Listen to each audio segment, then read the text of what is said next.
Hello વિદ્યાર્થી મિત્રો, હું આજે લઈને આવી ગયો છું એસવીસી શાળા વિકાસ સંકુલ વાર્ષિક પરીક્ષા 2024-25નું સંપૂર્ણ સોલ્યુશન. વાર્ષિક પરીક્ષાનું જે પેપર હતું ગણિતનું, એનું લઈને આવી ગયો છું. વિદ્યાર્થી મિત્રો, આ પેપર તો મને મળી ગયું છે, એટલે હું આને કહીએ ને કે કોઈ કહેતો નથી, પરંતુ જો તમે મને પેપર મોકલશો તમારા જિલ્લાનું, તો હું તમારા વિથ નામ સાથે અહીંયા તમને કહીએ ને એઝ અ જે મદદ કરી મારી એના નામ સાથે હું અહીંયા સરસ મજાનું નામ કરીશ કે આ પેપર આ વ્યક્તિએ મોકલેલું છે, અને એનું અહીંયા નામ આવશે, અથવા તો કમેન્ટ કર્યું હશે તો એનું કમેન્ટ સાથે અહીંયા હું કહીએ તો ચોંટાડી દઈશ. તો પ્લીઝ તમે મારી મદદ કરજો, અને એ પેપરનું સોલ્યુશન કરીને હું તમને વિડીયો પ્રોવાઈડ કરી દઈશ. ઓકે, તો ચલો સ્ટાર્ટ કરીએ.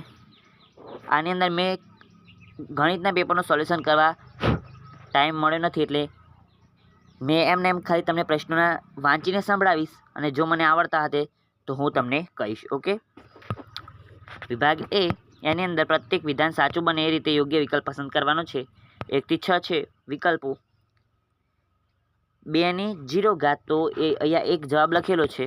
ઓકે, 2 ની 0 ઘાત, તો 2 ની 1 ઘાત ના હોય, 2 ની 0 ઘાત બરાબર કેટલા થાય? તો લગભગ મારા ખ્યાલથી 1 જ થાય ને. ઓકે,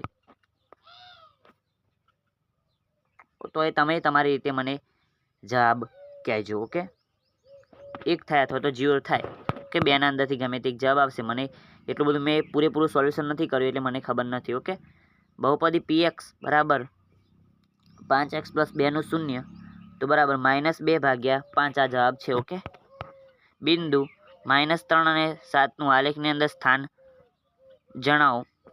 માઇનસ અને પ્લસ કયા ચરણની અંદર હોય?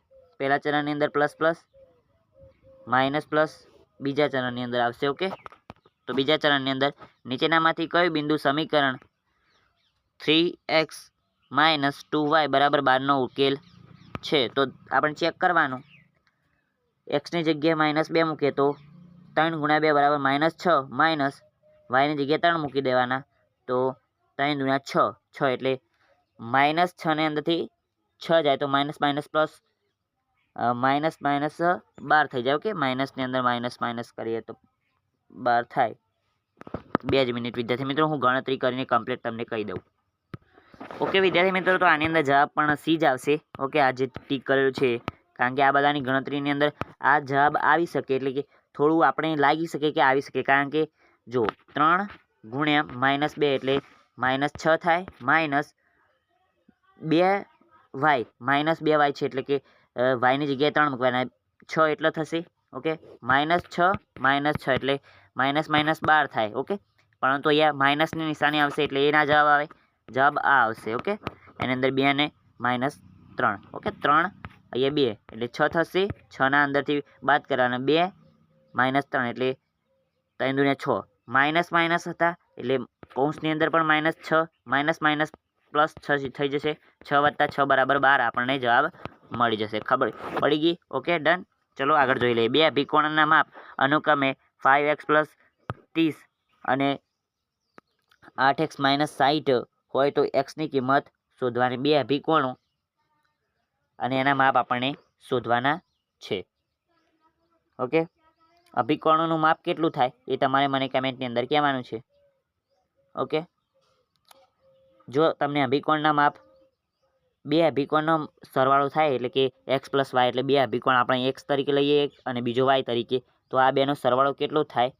તો એ અભિકોણો, 2 અભિકોણો, એનું માપ તમારે મને કહેવાનું કમેન્ટ બોક્સની અંદર, અને એક તમે મને કહેશો તરત જ તમને જવાબ મળી જશે કે ના કમ્પ્લીટ જવાબ છે. ઓકે, હું તમને કહેતો નથી. ઓકે, આ સાચો જવાબ નહીં માની લેતા. ઓકે, અને હોઈ પણ શકે. ઓકે, કારણ કે અહીંયા અડધી નિશાની કરેલી છે, એટલે અડધા સાચા પણ હોય ને અડધા ખોટા પણ હોય. ઓકે, લીંબુના 2 ટુકડા કરતાં મતતા પ્રત્યેક લીંબુના ટુકડાનું કુલ સપાટીનું ક્ષેત્રફળ 3πr². વિદ્યાર્થી મિત્રો, આ પ્રશ્ન હતો એ મોડેલ પેપરની અંદર લગભગ મારા ખ્યાલથી હતો. મેં એક પેપર સોલ્યુશન કરાવ્યું હતું, એની અંદર છે આ પ્રશ્ન. 5 + વર્ગમૂળની અંદર 2 અને 5 - વર્ગમૂળની અંદર 2 બરાબર ખાલી જગ્યા થાય એ ગણતરી કરીને લખવાની. વિદ્યાર્થી મિત્રો, હું તમને ગણતરી કરીને નથી બતાવતો, કારણ કે આ બધું ગણતરી કરીને લખવાનું. આ તો તમને ખાલી પેપર બતાવું કે કઈ રીતે છે. ઓકે, બિંદુ એ તો -5 -7નું એક્સ અક્ષથી લંબ અંતર એટલું એક્સ અક્ષથી લંબ અંતર વિદ્યાર્થી મિત્રો પ્લસની અંદર જ લંબ અંતર આવે. ઓકે, એટલે કોઈ પણ વાય અક્ષથી કહેતો હતો તો એક્સ અક્ષથી, ઓકે, પ્લસની અંદર એટલે એક્સ અક્ષથી. આ સાઈડ એક્સ અક્ષ છે. ઓકે, આને એક્સ અક્ષ કહેવાય, આને વાય અક્ષ. એક્સ અક્ષથી લંબ અંતર જોવું હોય, ચલો એક્સ અક્ષથી કીધું હોય તો વાય અક્ષનું જોવાનું. વાય અક્ષ કેટલો છે? 7, તો +7 એ આપણો જવાબ. અને એવું કહેતો કે બિંદુ એ -5 અને -7નું વાય અક્ષથી લંબ અંતર, તો વાય અક્ષ 7 થાય અને એનું લંબ અંતર એટલે 5, તો આપણો જવાબ 5 મળે એવી રીતે. ઓકે, અહીંયા એક્સ અક્ષનું પૂછ્યું એટલે 7. દ્વિચલ સુરેખ સમીકરણ x - y/3 બરાબર 5ને પ્રમાણિત સ્વરૂપની અંદર લખો. પ્રમાણિત સ્વરૂપની અંદર લખવાનું છે. ઓકે, x - y/3 બરાબર 5, તો 5 3ને આ સાઈડ લે તો 15 થઈ જશે. ઓકે, 15 થઈ જશે. x - y બરાબર 15, પછી x - y આને પણ આ સાઈડ લેજો 15. ઓકે, સોરી, x - y - 15 બરાબર 0, કે આ પ્રમાણિત સ્વરૂપ મળી ગયું. 3x. ઓકે, એવું તો કંઈક નથી. ઓકે, થોડું ગડબડ છે. 2 મિનિટ આપજો, હું તમને ગણીને બતાવી દઈશ.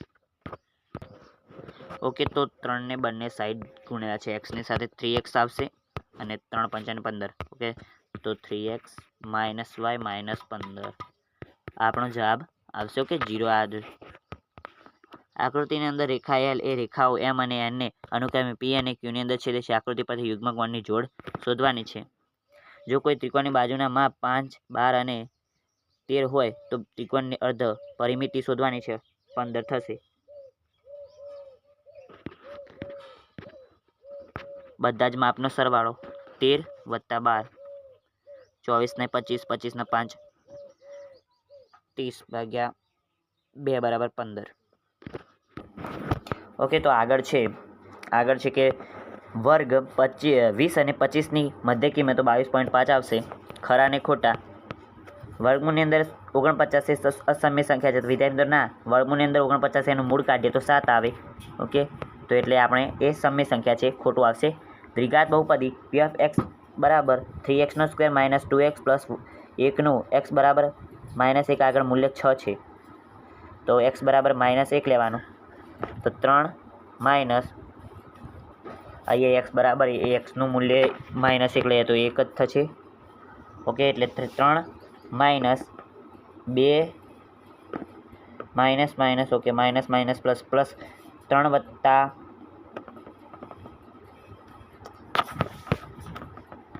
3x 3 માઇનસ એટલે +2 થશે વત્તા 1 બરાબર આપણને જવાબ મળશે વિદ્યાર્થી મિત્રો 6 ગણો. 3 + 2 એટલે 5 અને 1 6 એટલે કે 6 થઈ જવાબ મળશે. ખરું છે. બે ભિન્ન બિંદુઓની અંદર પસાર થતી અસંખ્ય રેખા હોય છે. બે ભિન્ન બિંદુની અંદરથી પસાર થતી અસંખ્ય રેખા હોય ને આ વિદ્યાર્થી મિત્રો એક જ હોય, એટલે એ ખોટું છે.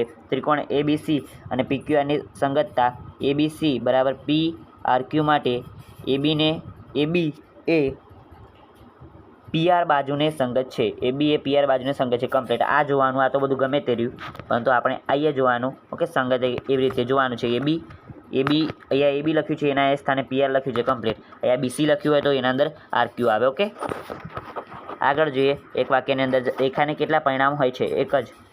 ઓકે, 52ના ખૂણાનું પૂરક કોણ જણાવવાનો છે. 180 પૂરક કોણના માપ 180 થાય ને કમ્પ્લીટ કુલ, એટલે આગળ તમારે મને કહેવાનું છે કે કેટલો જવાબ આવશે. 52 પ્લસ કેટલા કરીએ તો 180 થાય. ઓકે, ત્રિકોણનું ક્ષેત્રફળ શોધવાનું હેરોનનું સૂત્ર.